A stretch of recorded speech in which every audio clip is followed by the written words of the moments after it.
Right, Noah. Okay, we will get started with Mark Weiser and go to Connor Riley after that.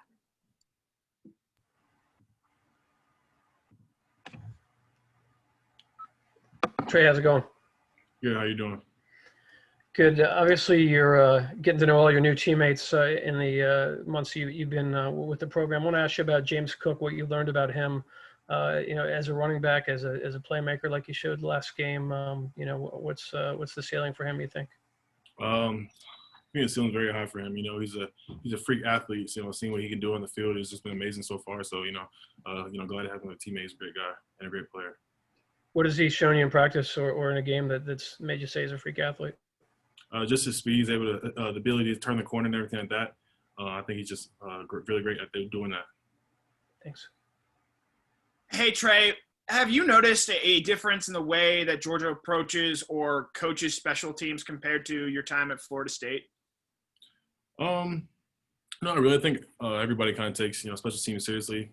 Some might do it better than the others, but ever since I've been in college, special teams has been a big key focus. I definitely take doing the same thing here, but I feel like everyone kind of takes special teams seriously.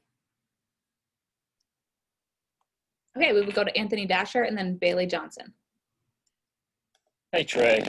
Just curious what all have you learned about working with Coach Hartley and Coach Monk and playing in this system and that perhaps you didn't know before? I'm sorry, can you say that one more time? It's kind of hard to hear you. No problem. Can you hear me all right? Yes, sir. Okay, yeah, I'm just curious what have you learned about working with Coach Hartley and Coach Monk and playing in the system that you are now that perhaps you did not know before? Right. Them two coaches were like a big reason why I came here. So it's been cool working them so far. I think Coach Hartley has taught me a lot with new techniques that I didn't work with in the past, and having an NFL guy like Coach Monken has been great so far. Just soaking up all the knowledge I can, and so I'm trying to do so far and play the best I can. Thanks, man. Hey, Trey, just to follow up on that, you mentioned some new techniques that you've learned. What are some of those? Just different things with blocking and how to take on like 6 techniques or something like that, and just every coach has a different style of how they want their players to do it, and learning from a new guy like Coach Hartley has just helped me out so far. Okay, we will go to Jake Rowe and then Jed May. Trey, at this point, you've got 2 games and a bye week under your belt. Are you 100% at this point? And how do you feel like you're, performing right now? Do you feel like you're kind of in stride, or are you still trying to get there? Definitely the first 2 weeks I came back, wasn't quite feeling myself. I was good enough to go, so I want to be out there as soon as I could. This bye week definitely helps, so I'm getting closer to 100% every single day. I think I'm moving along great. Ron has helped me out so much, getting to 100%, so looking to be that by Saturday. Hey, Trey, Coach Smart was talking the other day about how the running game can open up play action opportunities to throw to the tight ends, down the middle like y'all have fit a few times this year. I guess from your perspective, how do those two things work together in the running game, create opportunities for you guys to make some big plays through the air? Well, I mean, if you're not running the ball well, defense isn't going to bite when you have play action. So everything kind of works hand in hand. You have a good run game, linebackers, everything is going to bite, and we get space over the backers to make plays in the middle of the field. Okay, we will go to Chip Towers and then Palmer Tomes. Yeah, Trey, I want to ask you to humor me, if you will. My name's Chip, so I spent most of my life getting made fun of with Chip, and I just, your name's McKitty. That's unusual, but I know how college athletics is and how kids are too. So I just wonder if you have any interesting stories that where people have, made fun of your name or anything like that. That's been my entire life. Probably the worst ones back in 5th grade. I kind of was a little bit chubby back in the day, so my nickname was McTitties. So, but I lost them now, so I'm all good. Really? Yes, sir. Do you know your heritage or where the name comes from or anything like? I mean, I've never met a McKitty. I don't think in my lifetime. It's a European name. I don't know. That's all I know about it, to be honest. Okay. Thanks for humoring me. Yeah, no problem. Hey, Trey, is that a sticker for voting? Yes, sir. So I saw that Trey Hill had one on earlier. Was there a team effort or a group of guys that went over to go early vote today at Stegman? Yeah, for sure. I actually did my vote yesterday.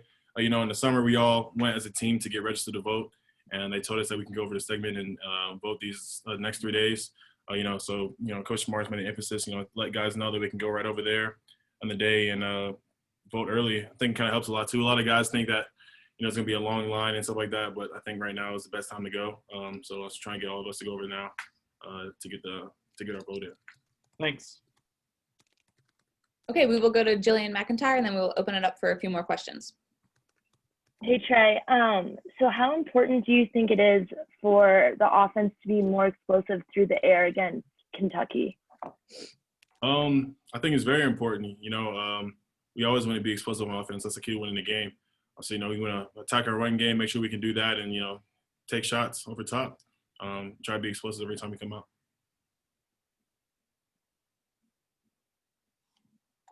Yeah, Trey, if I could, everybody likes the backup quarterback and the backup running back. Right now, it seems to be a lot of buzz around Kendall Milton. We've only seen him in some glimpses. He's a new arrival like you, but just can you talk about him and then maybe how that fits into Georgia? He fits in Georgia's running back tradition. I mean, it's a position that's always loaded, and clearly as a tight end, you're intimately involved with the run game and those guys. What have you seen from Kendall Milton? Right. What I've seen from Kendall so far is that he's a workhorse.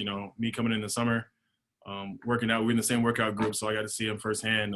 He was, busting his butt every single day in workouts and just carried over to training camp, and he's having a hell of a season so far. Looking to continue that. Hey, Trey. Obviously, some tight ends are more blockers, some are more pass catchers, some are dual. How would you consider yourself in terms of that?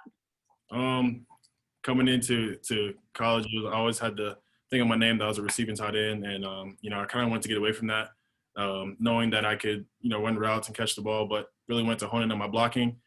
Try to make that emphasis the last few years. It's also one of the reasons why I wanted to come to SEC to kind of prove that I can hang with the big guys in the blocking game. So I consider myself an all-around tight end. Last question for Trey. Trey, speaking of the backup quarterback or quarterbacks, another transfer I want to ask you about is JT Daniels. What have you seen? You guys obviously had a little bit more time with the open date. What have you seen in terms of his development as he comes off that injury? He's coming along great. I was working through that all summer, but I was still getting work with him. He's my locker buddy, so we get to talk a lot. And he's a great guy. Looking to get back and help the team any way he can. I'll go in the meeting with him just every day, just watching film on the upcoming opponent. It's just great guy to have around the team right now. Working through his injury and hopefully have him back out there soon. Thanks. Thank you, Trey. Thank you.